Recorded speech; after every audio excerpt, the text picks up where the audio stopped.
Hello, welcome to Make Kind Loud, conversations that turn up the volume. Today, we have Laura Lavigne with us all the way from Washington. Hello, Laura, how are you? I am great. So happy to be here. How are you? Thank you. I am wonderful. Thank you so much for joining. Excited to talk to you about all the projects that you're doing. So I'm going to read your bio and then we're going to jump right in. Got it. All right, so Laura is the founder of the Happiness Sprinkling Project, as well as the director of the Center for Happiness, two organizations that share the common mission of providing joy, growth, connection, and kindness to the world community. She is also a TEDx speaker, the author of several books, a happiness coach, and a founding member of the International Association of Coaches. She lives on a small island in the Pacific Northwest and loves to take people on life-changing happiness retreats all over the world. Welcome, Laura. Thank you. So tell me what is the sprinkling of, or the Happiness Sprinkling Project? The Happiness Sprinkling Project is now an international movement that is a little strange and really awesome, I think. And the way it works is we have sets of signs, 23 signs per sets. Okay. Each sign is white and about this big, and in black letters on the sign is written a message. And yes. Like, you're beautiful, it's going to be all right, life is good, tell them you love them, breathe, free hugs. And a happiness ambassador, let's say you want to be a happiness ambassador, which you already are. Oh, thank you. You want to be a happiness sprinkling project, happiness ambassador, you contact us. You say, hey, I want to sprinkle happiness in my town. We send you the signs. You get your team together, 250, 200, 220 people, doesn't matter. Right. Everybody wears yellow. You gather at a prominent corner in your town. Everybody holds the sign. You can play music, not play music. It doesn't matter. Just hold the sign so that the people who drive by see them. Mm-hmm. Just black words on white paper. No selling anything. No, just message from heart to heart. I love that. And then after an hour, you pack it up and you ship your signs to the next ambassador.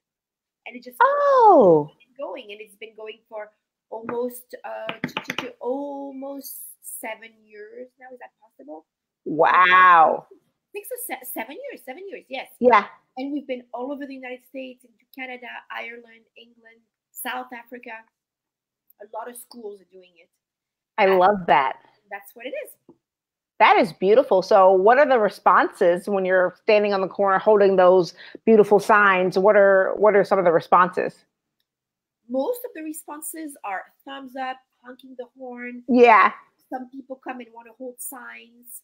Some people come and want to hug us. And a lot of people ask, what are you selling? Right.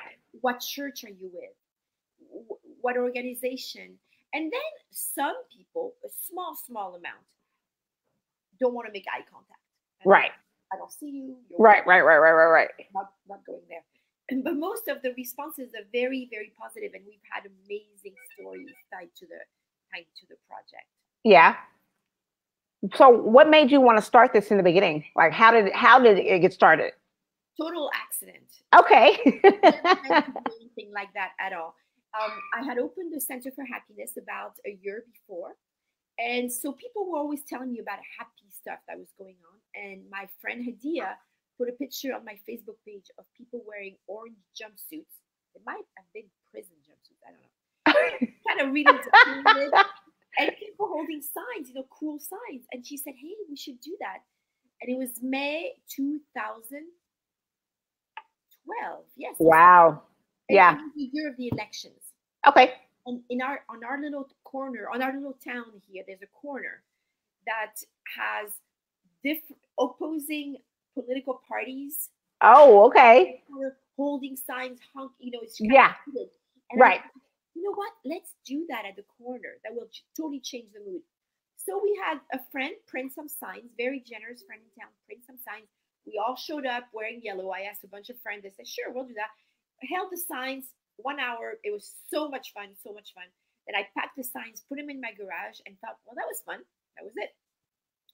Summer passed, and in September, a friend of mine invited me to go do a little event in Seattle. And I thought, I'm going to grab a few of these signs. They're doing nothing. They're sitting in my garage. I'll just grab 5 signs. We'll see what happens. We got to her event, which was this really cool parking day where you take over a parking spot.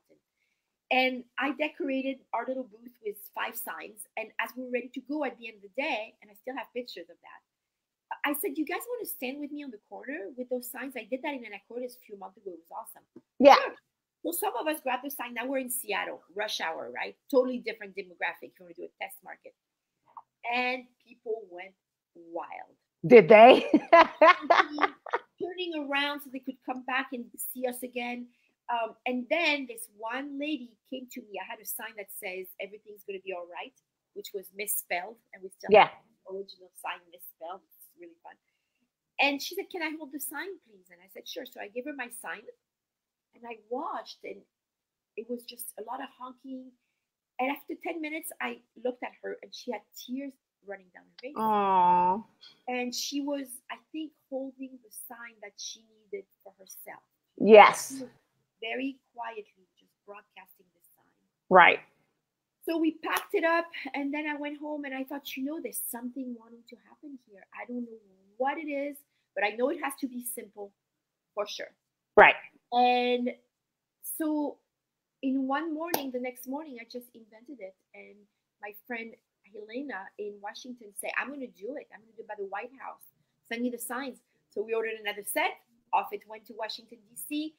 My friend June afterwards said, I'm going to do it in Chicago. Sent the sign to Chicago, and bam, bam, bam, bam, bam, it kept going. Oh, that is beautiful. And so it's been in several countries now, all over the world. And that is absolutely amazing. It's just basically showing people that you're going to be okay. Life is good, all the beautiful signs. And that's something that they need in that moment. It's an invitation. And I think it also fosters leadership because Mm-hmm. the ambassador is going to show up in their town and rally their team. Yep. That experience of leadership, and you have that experience of community, and nobody can mess it up. It doesn't matter. You can wear this, you can use the sign upside down. It's so easy. So a lot of schools are doing it. And then this instant feedback, there's something that happens. It's just really special. And we have little cards little mini version of the sign that we hand out to people. And so that's how the project keeps going. I love that. And then, so tell me about the Center for Happiness. Like, do you just walk in and then you're happy? How does that work? It happens every day. It happens to me every day. Yeah. The Center for Happiness is the heartbeat of our work. Okay. We have the Happiness School, and we have the Sprinkling Project, and various things. Everything starts at the Center for Happiness, which is an 1,100 square foot, 100-year-old ballroom. Aww. At the top of a building, old building, obviously. And it's yellow walls, yellow ceiling. You can see pictures on our website, and it's just lovely. And it's like a community center with an emphasis on happiness. So we have monthly events. Okay. And recurring classes. And then that's where we do our work. The happiness team and I, we do our work. So what's some of the work that you do? Well, we manage the Happiness Sprinkling Project, which has become quite a thing to manage by now. Yeah. Yeah. We organize happiness retreats. We have a thing called the Happy Cafe. I'm a baker, so I wanted to bake but not have a bakery. So once in a while, we will get up early and make a bunch of pastries and then pop up somewhere and give them away. Oh, I love that. And remind people that, no, you don't have to pay. This is because you're beautiful. You're wonderful. And right. I want to treat you. So we have the Happy Cafe, the Happiness Sprinkling Project, the Happiness School. I have several online courses that I develop. We run several Facebook communities. What else do we do? Lots of things. We just did a global sprinkling thing where we ship people pre-stamped postcards for them to send to people to remind them that life is good. Just a joyful postcard with a bunch of people sprinkling. Right. anything that we feel will light somebody up Right. and bring joy. Evoke joy. Right. Right. Evoke joy. And easy, simple, and then I write too, and as you have one of my books. So everything happens at the Center for Happiness and broadcasts from there. So like you said, it's the heartbeat. So it all starts there. And then you have several tentacles that are out doing different things. That's it. I love that. So tell me about the happiness retreats. I want to go on one of those. What happens at the happiness retreat? At the happiness retreat, I have a program called Essential Happiness Program. Okay. It's made of 5 main components and then some little extra things that I'm always gleaning and developing and deepening. So we go away somewhere wonderful. It could be close to here or Mexico or Europe or Italy, or we just came back from the Caribbean. And for a week to 10 days, we work and play together, and I share my class, my course. And also we get to hang out, and this wonderful family thing happens within a week to 10 days. And people come back and I see so much transformation. Oh, that's beautiful. So during that week, you're just going through just different tasks and just hanging out and just learning about what it means for you to be happy and what it means for you to have joy and all of that. Yeah, I have a pretty specific program. Okay. Comprised of several classes, several modalities. So gotcha. We do usually 1 day of class, 1 day of exploring and playing. Gotcha. We do a lot of eating. Because eating is definitely part of the happiness project, right? For sure. Yeah, we definitely do that. And anything, like we were in the Caribbean, we were in the carnival and seeing other cultures and meeting wonderful people, and they live the curriculum. They have 1 day of class, and then they get to deepen it real time, and they speak the same language, and it's really wonderful. I love that. So Julia, our mutual friend Julia, sent me this book. Let me see if I can get it. Oh, there it is. You Sprinkle Happiness. And let me tell you, this is amazing. So I love it. So how many books have you written, and what made you decide to start writing books as well? I've written 4 books, I believe. So 2 were a compilation of my blogs, basically. Okay. Pink Hair and Chocolate Cookies came first. Then I had Petites Histoires. And then I co-wrote with my online gratitude group. We have an online gratitude group on Facebook that anybody's welcome to join. Really powerful group. We co-wrote a 90-day gratitude journal. Okay. People to document their gratitudes every day. And then the one you have right now, which is You Sprinkle Happiness. So I think that's it. That's 4, yeah. I have one in the works, but that's the one you have. Well, I love it, and I think everyone in the world should have it, because it's simple, it's to the point, and it's so poignant and just beautifully written, and just I absolutely love it. I'm so glad. We just shipped 50 to various Washington schools. We got a grant to ship 50 of them, and I would love to just bring them everywhere. Just throw them to anyone, especially the schools, reminding people that they have a superpower that nothing, that never breaks, that never gets tired, and it's so easy to use, the superpower to make somebody's day. I agree. And actually, I just started a school program called Kindness is a Superpower. And so, yes, I did my first talk on Wednesday, and it was amazing. It was beautiful. And I believe that kindness is a superpower. Everyone is born with it. We just have to use it. Yes. We have to use it, and we have to use it for good. Because if we don't use it, then, that's when the negativity gets the best of us sometimes. But if we remind ourselves that we each have that superpower and that we always can choose to use it, then I think this world would be a different place. And it's so easy to get overwhelmed and think, what is little me going to do? I can't. Yes. But yes, you can. Yes, we can. One little act at a time. it's magic. The return on the investment is such a good deal, right? I mean, It is. gives you so much return on your investment. It's just, and the ripples, you'll never know the ripple. You do a kindness, a small kindness for your neighbor. The neighbor goes home and is nice to his wife. The wife's nice to the kids are nice to the dog doesn't bite the neighbor. It's just like it just keeps going and going. Right. And you never know what your little drop did. And it doesn't matter. That's All right. that matters is that you're putting the drop in the bucket. That's right. Yeah. And like you said, it's one little act at a time, because I agree that a lot of people get overwhelmed with thinking about, I have to do this major, massive project, when in all actuality, all you have to do is impact one person in a positive way. Yeah. And if you do that, if you impact one person, then that's when the ripples happen. Yes. Yes. And that's how we change the world. Yeah. Say it again. One ripple at a time, you know, one ripple at a time.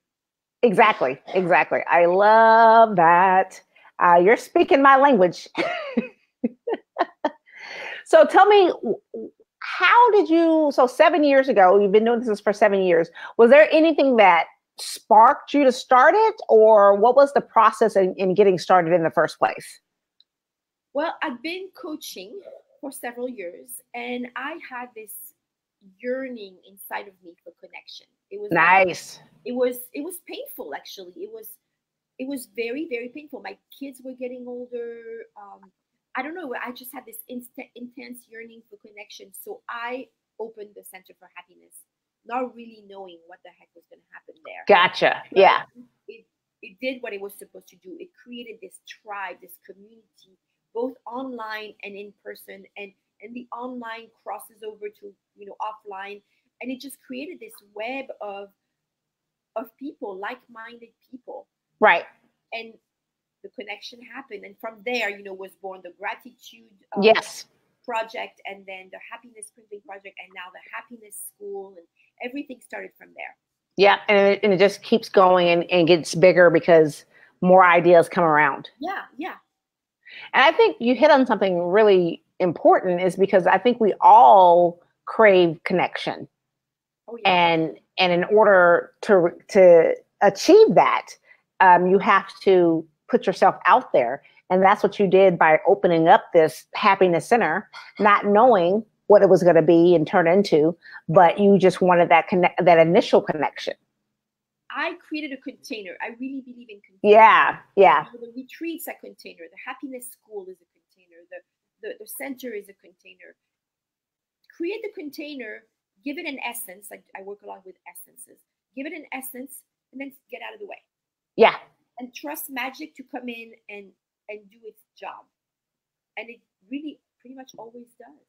So it's, you know, there's a process to it, but a lot of it involves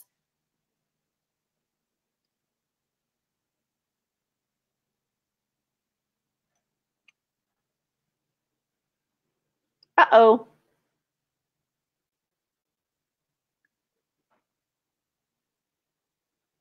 I think we lost Laura, but hopefully we will pop her back in a second. But she was talking about some important stuff in regards to creating your own happiness, connection, getting out there, being involved in your community. And it does not have to be these huge acts that happen, these grand gestures. If we can just do these small, small, small things, then that will turn into something big. I don't think she's going to come back on. Hold on, see if she's going to pop back on for a second. But if not, please go check her out at the Center for Happiness, Happiness Sprinkling Project, and then check out her books. This one right here, particularly, You Sprinkle Happiness. Absolutely amazing. And I love everything that she's doing out in Washington. Oh, I think she's back. Hold on. Lost you. Hello. Oh my gosh, where did you go? Hi. Hi, how are you? I'm wonderful. I was like, I think we lost Laura. We all froze in weird looking ways, and that was that. And that was that. But you're back. I was just telling everyone where they can find you at the Center for Happiness, on Facebook, as well as the Happiness Sprinkling Project. Are there any other ways that they connect with you? Yes, you can join my happiness school. We have created a very wonderful program that's very inexpensive, where I share so much of what I've learned. Yeah, Facebook is a good way, the Center for Happiness, or my private Facebook page. I'm not hard to find.